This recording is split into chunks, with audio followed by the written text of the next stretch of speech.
Hello friends, Cam here from the Nerdstravaganza podcast, coming to you from the Adventure Game Store in Davie, Florida, which is the official Nerdstravaganza headquarters. Today, we're going to bring you a game review, one of my personal favorite series of games, the DC Deck Building series. The newest standalone game expansion that just came out this month is DC Deck Building Forever Evil.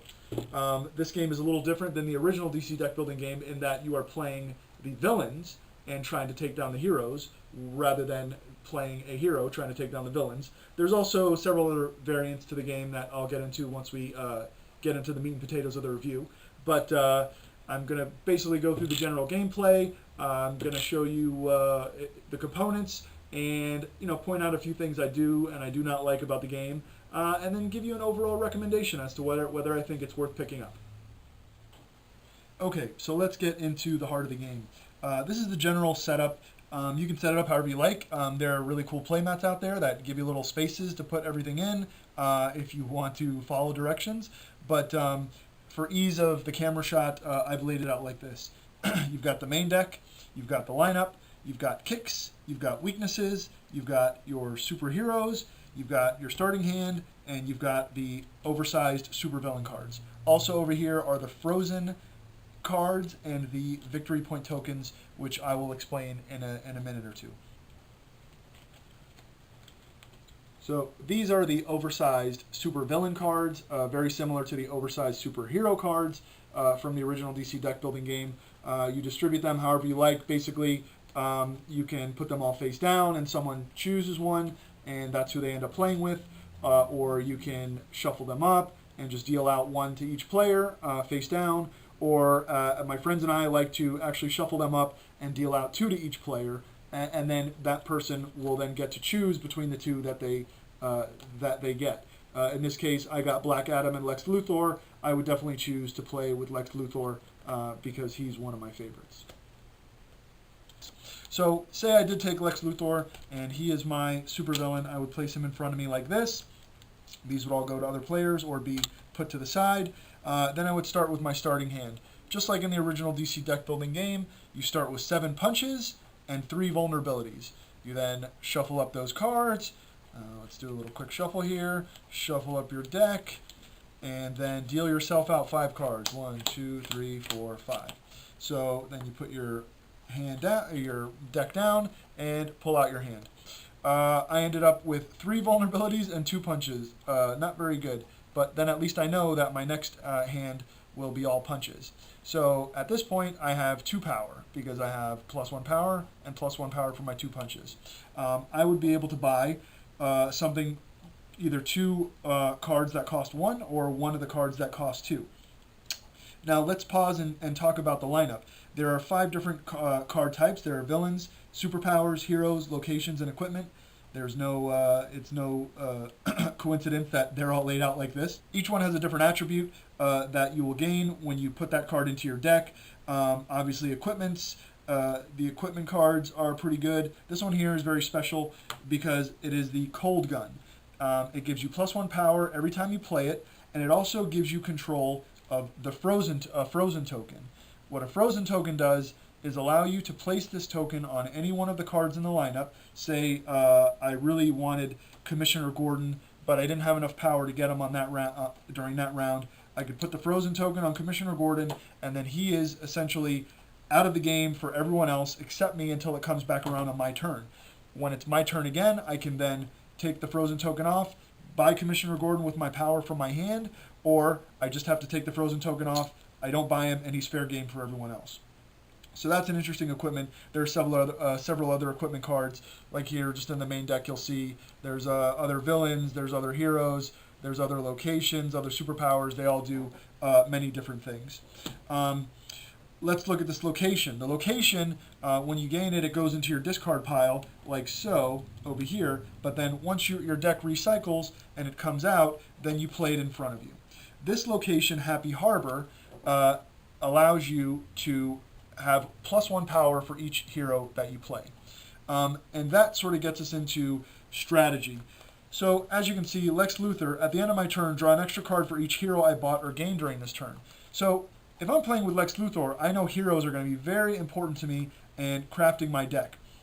So I would probably want to try to get this Happy Harbor location as well, because then not only would I be drawing cards for every hero that I buy, every hero that I then play would then allow me to get +1 power.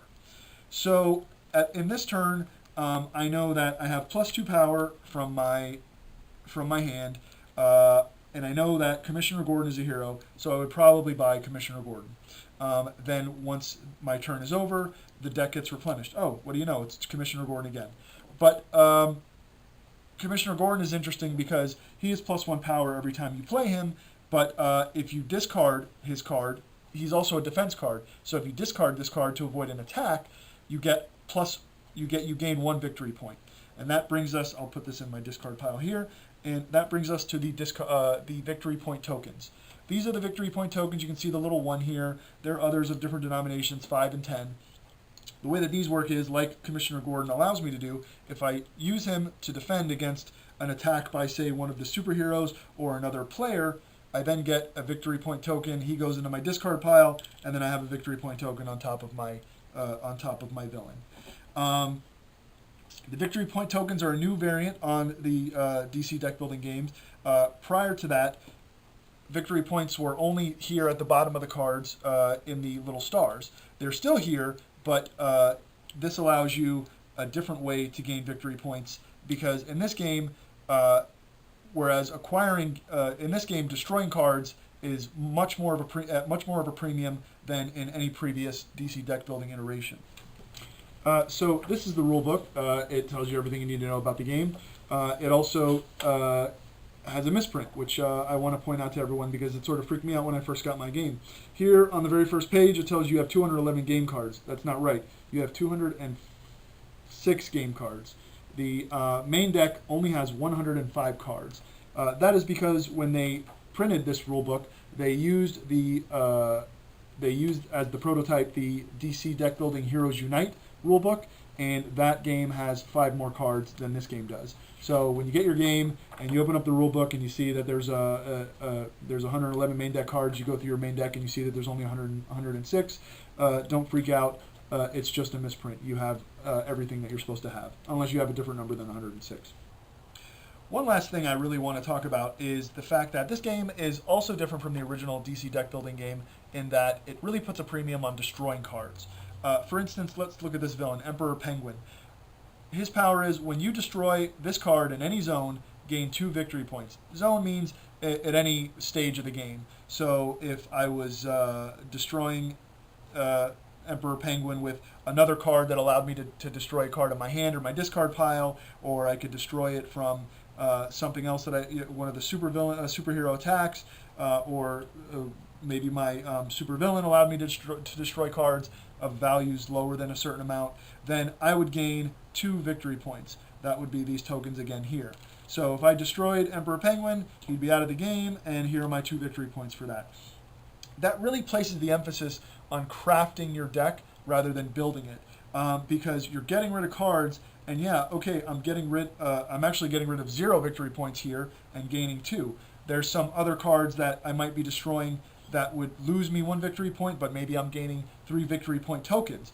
So your deck is going to cycle a lot faster in this game because you're not trying to get the biggest deck and have the most cards to get the most victory points. You're trying to get the most efficient deck that will help you cycle through faster and gain these victory point tokens, and that's how you'll actually end up winning the game. That is one strategy, actually. There's another strategy, too, which is, of course, we talked about defeating these villains. So if you do have a big deck and a lot of power, you can buy a lot of these villains if no one else snipes them before you and gain a lot of victory points because these are roughly 5 to 6 each. That is another strategy. I've tried both. Both work. It just depends on who you're playing with. You got to know your opponent, obviously. But I think that is a sign of a great game, that there's many different ways to win. So that is DC Deck Building's Forever Evil by Cryptozoic. I am a really big fan of DC Deck Building as a franchise. I'm a big fan of Cryptozoic as a publisher, and I am a big fan of this game. When the original DC Deck Building came out, it became quickly one of my favorite games. It still is. So it's no secret that I also really like this game. I think that it's worth picking up because there are enough variants that they threw in to make it a different game than the original. I really like the victory point token aspect of the game. I really enjoy the fact that it's a lot more nuanced in that you're not just trying to acquire cards through power, but you're also sculpting the deck. And really, the only way to win the game is to destroy cards, which is sort of counterintuitive. But I like that because it's a different take on the deck building genre. So I would definitely say pick it up. Even if you have the original DC deck builder or any of the other variations that Cryptozoic has come out with, I think this is a must buy. It is definitely Nerdstravaganza approved.